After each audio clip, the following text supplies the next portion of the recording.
yàlla suñu borom yal nañu yàlla dimbali yal nañu yàlla sauvé yal nañu yàlla taxawu si waa ji c'est pas vrai c'est pas vrai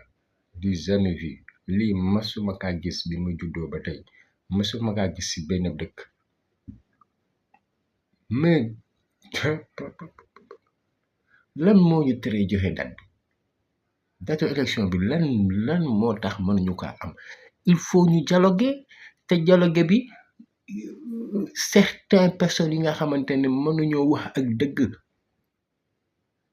conseil constitutionnel bi nga xamante ne moo tënk lépp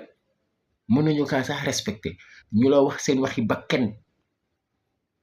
naan ko toogal ba fii toogal ba nii te conseil constitutionnel waxul loolu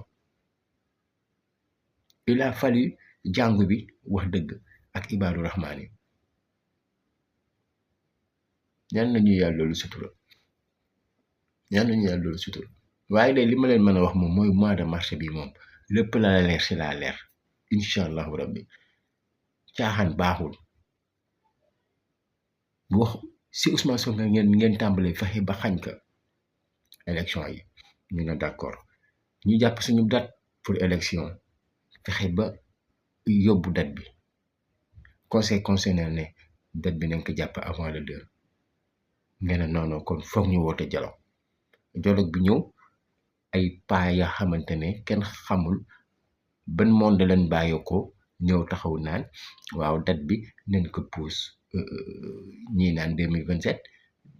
avocat du diable boobu naan waaw nen